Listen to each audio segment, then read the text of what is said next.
Muhammad te suntoa la ilaha illallah Muhammadu Rasulullah yendo ko kirjanda Muhammad te suntoa la ilaha illallah Muhammad.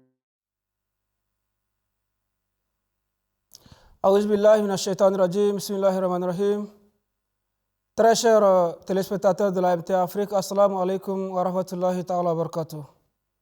Aujourd'hui encore, nous sommes de retour sur le plateau pour la suite de notre programme, pour un nouvel épisode de notre émission intitulée Le Réveil. Et aujourd'hui, nous allons vous parler des avantages que l'on peut avoir en croyant en Dieu. Les avantages que nous pouvons avoir, c'est-à-dire les intérêts, ce en quoi le fait de croire en Dieu nous arrange, ce en quoi sera une bonne chose pour nous, d'abord en tant qu'individu, en tant qu'une société et en tant qu'une nation, pourquoi pas en tant que monde. Et donc nous allons avoir les éclaircissements sur ce sujet avec deux de nos invités venus du Togo. Et d'abord nous avons le missionnaire Abdou Yakoubou, ensuite le missionnaire Razak Lamboni Sahib.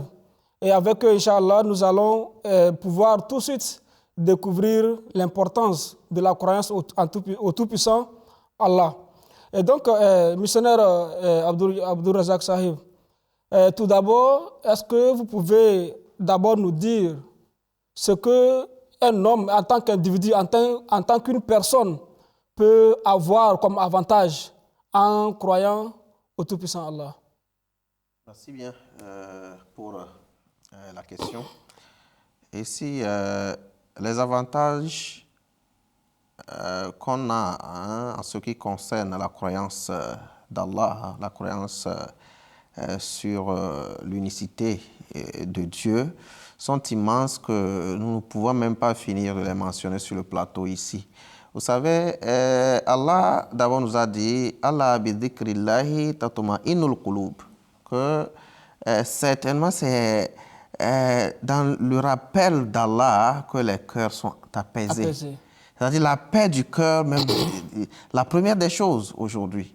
La richesse du monde aujourd'hui n'arrive pas à donner cette satisfaction à quelqu'un. Et vous allez voir que les gens ont tout aujourd'hui, mais ils n'ont pas de sommeil.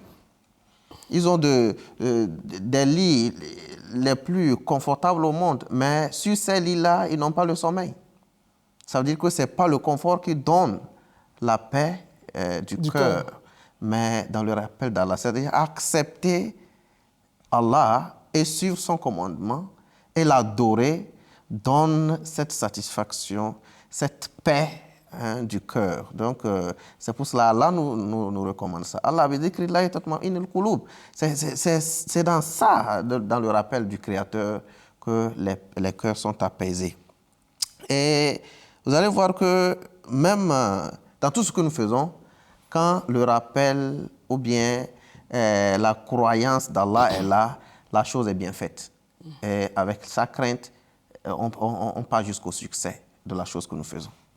Jazakumullah, donc par là, vous voulez dire que l'on ne peut pas être, c'est-à-dire comblé de joie, c'est-à-dire il n'y a pas ce bien matériel de ce monde qui puisse donner une fierté, une tranquillité, une joie du cœur à une personne si ce n'est pas la croyance d'Allah. Effectivement, c'est ce que Allah nous a dit dans ce verset dont je viens de vous citer. Donc, c'est ça la réalité.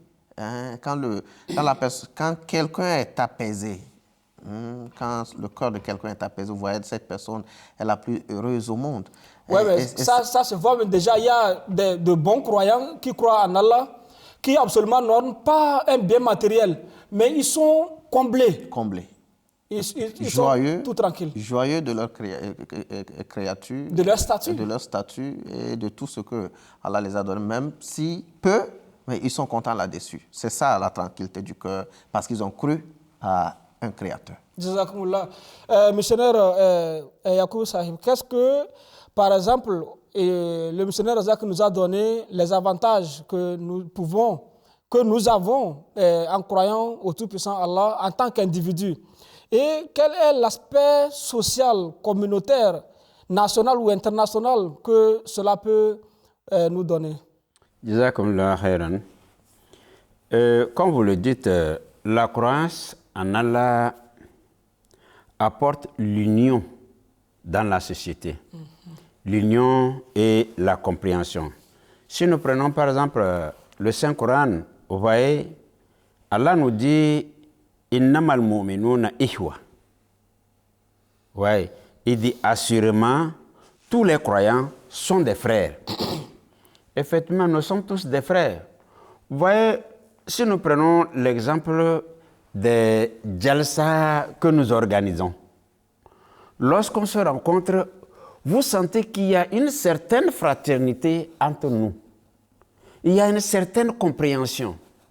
Et il y a une certaine joie de se rencontrer. Et cela fait que vous allez sentir que celui qui avait des soucis est dégagé, c'est-à-dire il se défoule en rencontrant ses frères, qu'ils soient du nord, du sud, de l'est ou de l'ouest ou du centre. Et en plus, vous voyez, il n'y a pas une ethnie spécifique ou spécifiée. Il n'y a pas une ethnie. Non, quand il s'agit de la croyance en Allah, donc c'est tout le monde qui croit, puisque l'islam appartient à l'humanité tout entière. Donc nous nous rencontrons de cette façon-là et on renoue encore l'amitié qu'il y a en nous, en islam, l'amitié que le saint prophète Mohammed sallallahu alayhi wa sallam a enseigné. La fraternité. Oui, et Allah nous dit encore faslihu bayna ahwaykum. Tu vois non? Donc il dit faites la paix entre vos frères. Faites la paix entre vos frères. Et en plus de cela, il dit craignez Allah pour que la miséricorde vous soit accordée. Donc vous voyez, s'il n'y a pas cette paix, il n'y a pas cette compréhension, il n'y a pas cette joie entre nous, est-ce que nous n'aurons pas la miséricorde? Donc c'est une miséricorde pour nous de nous rencontrer, de fraterniser, de se comprendre, de nous réunir. Vous voyez, ça, c'est ce que Allah nous enseigne. Mais le saint prophète Mohammed sallallahu alayhi wa sallam nous dit dans un hadith que les musulmans sont comme les dents d'un peigne. Les croyants en général. Oui, les croyants en général. Vous voyez, quand on prend l'exemple des dents d'un peigne, vous voyez combien de dents le peigne a. Mais ces mêmes dents-là s'associent pour coiffer la tête de celui qui l'utilise. Vous voyez. Donc, après ça, il dit encore, le musulman est celui qui adresse le salam à son frère de par sa main et par sa langue. Parce que ici, lorsqu'on parle de salam, c'est la paix. La paix par la main, ça dit c'est la salutation. Oui, c'est la salutation de votre prochain, vous le rencontrez. Le fait de lui serrer même déjà la main, il sent en vous une certaine fraternité, un certain amour. Si je n'ai pas l'amour envers vous, je ne vous tends pas ma main. Et il faut être croyant pour avoir ce sentiment. Il faut être croyant pour avoir ce sentiment de tendre la main vers un autre. Une main fraternelle, une main qui apporte le salut. Ok, Jacques Moula, machallah, vous avez donné une explication qui fait ressortir qu'en réalité, la croyance en Allah renforce l'unité d'une société ou même d'une nation. Donc cela aussi, missionnaire Razak Saïb, rappelle un tout petit peu le cas de l'union, de la fraternité qui avait lieu au temps du Saint-Prophète Mohammed sallallahu alayhi wa sallam, quand les Mecquois ont quitté la Mecque vers Médine, de la façon dont quand ils ont croisé les frères médinois, ils s'embrassaient tous alors qu'ils ne se connaissaient même pas. Et certainement même peut-être qu'ils sont déjà croisés dans les batailles de par le passé avant l'islam. Et aussi le cas de Hajj, que nous pouvons aussi évoquer ici, qui aujourd'hui nous amènent tous ensemble, sans distinction de race, ou bien d'ethnie, ou bien de quelle différence que ce soit. Exactement, on se pose la question si ce n'était pas la foi. Quelle autre chose pouvait nous réunir Absolument pas. de cette manière? C'était pratiquement impossible. Et vous allez voir que quand quelqu'un croit en Allah, sa société dans laquelle il vit est saine. Je vous donne un exemple. Quelqu'un qui craint, qui sait que le péché est mauvais et qu'il laisse le péché parce qu'il croit en Allah, en son Dieu, automatiquement, il sera quelqu'un qui ne va pas se mêler dans le désordre de sa société. Il sera quelqu'un, c'est tout comme quelqu'un qui sait que dans un trou, il y a un serpent. Il ne va pas mettre la main dedans. Certes. Et celui-là, pourquoi le péché est répandu aujourd'hui? C'est parce que les gens n'ont pas la certitude que réellement la punition du péché existe. Ou bien même s'il existe, ils ne voient pas. Donc, ce qui fait l'incertitude fait qu'ils continuent à faire. Donc, quelqu'un qui est croyant, automatiquement craint Allah et il sait que ce que Allah a dit ne peut jamais être faux, que la punition du péché est réelle et automatiquement il va vivre dans la crainte de ce péché-là et c'est un avantage pour la société, c'est un avantage pour construire une société saine. Nous prenons l'exemple de la justice. Sur le plan de la justice, quelqu'un qui craint Allah ne va pas se mêler dans des discussions qui vont l'amener au tribunal. Il contrôle ces mots. Pourquoi? Parce que Allah a dit un croyant doit se taire, soit s'il veut dire quelque chose, qu'il dise quelque chose de bon. Ça, c'est les avantages de la croyance. Mais celui-là qui ne croit pas, dit ce qui lui plaît, il insulte qui l'agresse. Même certains ça déstabilise la société. Voilà, ça déstabilise la société. Donc la religion ou bien la foi contribue à former une société sans problème. Si nous prenons, comme je viens de le parler, Allah nous a dit « Qulu qawlan sadidan ». Il faut dire des mots justes. Il ne faut pas mentir. Donc un croyant qui craint Allah, qui dit uniquement que la vérité et qui va enseigner cette vérité à ses enfants qui vont grandir dans cette vérité. Vous allez voir qu'aujourd'hui, on ne devait pas avoir des divorces dans les mariages ici et là parce qu'on a faussé quoi? La croyance là n'existe plus comme avant. C'est pourquoi on a des problèmes. Donc la croyance seule peut nous aider à stabiliser nos sociétés. Nous allons dans un autre domaine qui est même les relations entre les pays. Oui, mais dans la croyance, vous allez voir arriver, voilà. Ce que vous avez dit, pour peut-être résumer ça, ça doit nous faire comprendre alors là que l'homme, c'est-à-dire selon votre explication, se voit éloigné du péché en croyant voilà. En Allah. Voilà. Surtout que d'abord il sait que quand il commet un péché, il sera puni par Allah. Et au même moment, s'il fait du bien aussi, il sera, Allah va lui donner des avantages pour ça. Récompenser. C'est ça. Donc, quand quelqu'un est conscient de la récompense et de la punition, il sait prendre sa position. Voilà, c'est la foi qui contribue à cette pureté-là de notre société. Donc, les avantages sont énormes. Et je peux toutefois ajouter ici que la croyance rend nos sociétés chastes. La chasteté, c'est ce que la foi nous enseigne. La chasteté qui manque dans nos sociétés aujourd'hui, c'est ce que la foi nous enseigne. Donc, quelqu'un qui est croyant est automatiquement chaste.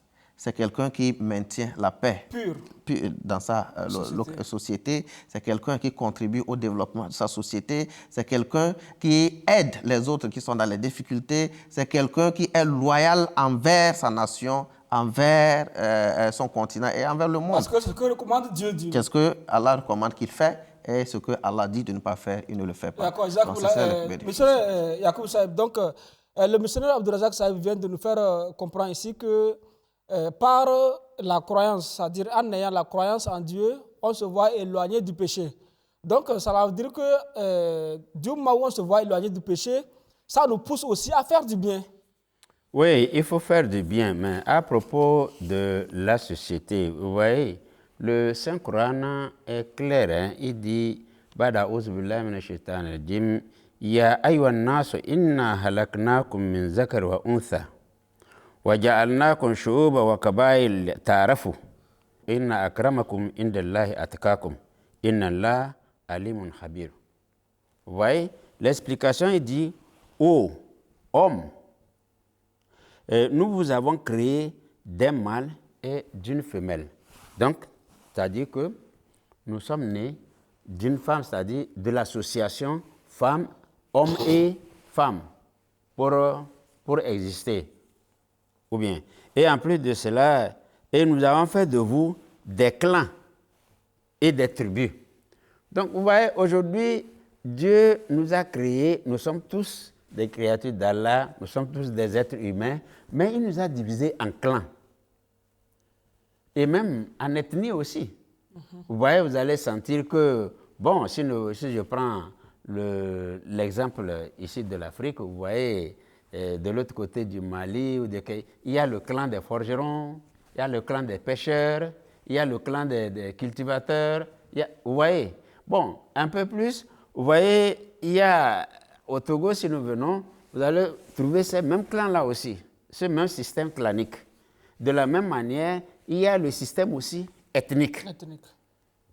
Vous voyez? Et il y a aussi la position géographique de chacun. Mais tout ceci, Allah n'a fait que créer ça pour mettre une certaine harmonie entre nous. C'est-à-dire pour qu'on puisse se connaître. C'est pour qu'on puisse se connaître, pour se distinguer les uns des autres. Vous voyez? Voilà pourquoi Allah... Ça veut dire que la croyance en Allah est maintenant venue pour maintenant briser ces barrières, ces différences. Cela créait, c'est-à-dire cela pense que ça peut créer une différence entre nous. Mais cela ne crée pas, dans la mesure où Allah, créateur qu'il est, sachant ce qu'il fait, a apporté ce qu'on appelle l'islam, pour maintenant apporter la paix. Cette graine-là, l'a plantée, oui, l'a semée pour nous rendre un. Pour maintenant nous réunir encore, pour nous réunir, pour nous dire, en fait, si je vous ai créé de telle manière, c'était juste pour que vous vous reconnaissiez. Ce n'était pas une séparation. Pour celui qui va le penser, bon, voilà ce qui va vous réunir. C'est l'islam, c'est la foi en Allah. En Allah. Vous voyez, ça va avoir une même croyance. Donc, converger tous vers un seul créateur dans l'adoration. Donc, et maintenant, il dit, en vérité, le plus honorable d'entre vous, aux yeux d'Allah, est le plus pieux parmi vous. Donc, de tous ces clans-là, que je viens de citer, le plus honorable de tous ces clans-là, c'est le plus pieux.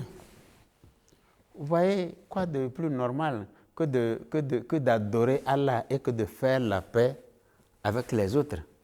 Et l'avantage que nous avons encore de plus, vous voyez, nous nous réunissons ensemble dans une mosquée. Les mêmes clans que je viens de citer là, les ethnies là, même les directions, les races là, ouais, on se retrouve dans une seule salle ou bien dans un seul lieu, nous prions ensemble, serrés. Hein? Comme le Coran l'a dit, c'est-à-dire on est serré comme en un seul rang, comme un mur incassable. Ouais, donc, la foi en Dieu est pour nous, c'est comme un rempart, c'est un garde-fou. Donc, vous voyez, vous faites la paix avec tout le monde. Et Allah dit assurément, Allah est munificent et très conscient. Il est conscient de ce qu'il fait. Et le Messie promis, le fondateur de la Jamaat islamique Ahmadiyya, continue dans un sens, il dit, et le plus brave parmi nous, parmi vous, est celui-là qui change sa mauvaise qualité en bonne qualité. Ça, c'est le plus brave. C'est-à-dire que le système clanique que je viens de citer, le plus brave maintenant, c'est celui-là qui vient vers l'adoration d'Allah pour reconnaître les autres comme étant des créatures d'Allah comme lui. D'accord, Jazakallah, Missionnaire Saïb. Missionnaire Abdourazak Saïb, certainement, il doit avoir d'autres, c'est-à-dire beaucoup d'autres avantages que l'homme peut avoir, qu'on appelle-t-on, pour avoir cru, pour sa croyance en Dieu. Est-ce que vous pouvez nous donner encore un peu plus de détails? Oui, vous allez voir que même les nations qui sont unies avec leur foi en Dieu sont les nations les plus avancées aujourd'hui que les autres, qui ne sont pas sur les mêmes pas. Donc vous allez voir que le monde islamique est devenu, c'est-à-dire un village global. Pourquoi? Parce que l'islam nous a réunis, nous a fait un. Et pour ce faire, le Saint-Prophète nous a donné des moyens pour pouvoir garder sur cette même position-là. Le péché dont je vous ai parlé au début, le péché, c'est vrai que tout le monde fait du péché, mais ça n'empêche pas que nous soyons unis. Parce que le Saint-Prophète nous a enseigné le pas pour s'éloigner de ce péché-là. En islam, le Saint-Prophète nous enseigne istighfar, que c'est par istighfar qu'on se purifie. Et en se purifiant, on est plus proche de Dieu. Et quand on est proche de Dieu, nos prières sont exaucées. Donc, le fait que nos prières soient exaucées, c'est aussi un avantage pour avoir cru. Et aussi, il y a une explication que l'imam Mahdi, le fondateur de la Jamaat islamique Ahmadiyyat, a donnée concernant la prière dans l'union, en congrégation, où il a dit que cela aussi favorise à ce que d'autres personnes qui sont moins avancées en termes de spiritualité puissent aussi avoir l'avantage de ceux-là qui sont probablement avancés en termes de spiritualité. Certainement. Il dit qu'une nation ne peut pas être appelée une nation développée tant que ceux qui sont forts dans cette nation-là n'arrivent pas à aider les faibles. C'est-à-dire que pour qu'une nation soit développée, que ce soit sur le plan spirituel, moral ou physique, il faudrait que ceux-là qui ont la capacité aident ceux-là qui sont faibles, que ce soit sur le plan spirituel ou matériel. Pour que ceux-là aussi puissent atteindre le niveau que les autres ont atteint. Donc c'est ça, c'est la foi qui nous amène jusque-là à élever ceux qui sont plus bas aussi à notre niveau. Oui. Ça, ce sont les Il faut aussi remarquer le fait qu'il y a aujourd'hui beaucoup de nations qui luttent pour l'union de leur population. Mais jusqu'ici, il n'y a pas cette nation qui a réussi à faire vivre ces populations l'un dans l'autre, tout comme le fait aujourd'hui les croyants, c'est-à-dire qu'ils soient musulmans ou d'autres religions, hein, parce que c'est la religion qui arrive à amener les gens tous ensemble, serrés l'un dans l'autre, et pour pouvoir mieux adorer leur Créateur. Certainement, la religion joue un rôle d'unificateur, un rôle d'appel vers une direction donnée. Alors, ce n'est pas seulement l'islam. Les autres religions le font. Vous allez voir que chaque croyant essaye d'amener les autres sur sa voie et aussi les unir ensemble pour progresser ensemble. Sans la foi, ce ne serait pas possible. Et vous allez voir que c'est ce que l'islam nous enseigne aussi. Que fastabiqul khairat, c'est-à-dire qu'il faut compétir dans le bien. Ça ne nous sépare pas, mais plutôt ça nous rassemble et nous fortifie dans la compétition pour atteindre un goal positif ou bien un objectif positif. Missionnaire Yacoub, qu'est-ce que vous pouvez dire à nos confrères qui nous suivent, qui n'appartiennent pas peut-être à certaines religions? qu'est-ce que vous avez à les dire en quelques mots pour les amener à joindre les rangs de la religion? Oui, avant que je n'aille là, je vais revenir encore. Vous avez C'est-à-dire, une minute, s'il vous plaît. oui, nous devons prendre l'exemple du saint prophète Mohammed sallallahu alayhi wa sallam.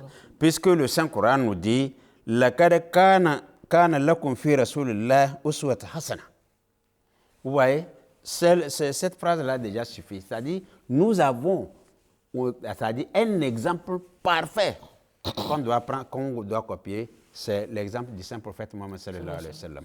Comment il est resté dans ce monde avec les gens jusqu'à ce que Allah ne le rappelle à lui. Bon, maintenant, pour la question, revenez à votre question, c'est dire à chacun de nous, croyants que nous sommes, de fraterniser avec ceux-là qui ne sont pas encore avec nous. Parce que c'est en fraternisant avec eux qu'ils vont sentir la douceur, la beauté et la bonté qui existent au sein de la croyance. Et ils vont venir. Puisque le saint prophète de l'islam, sallallahu alayhi wa sallam, il dit « Malheur à celui-là qui est là et son voisin n'est pas libre. » Qu'il soit musulman ou non musulman.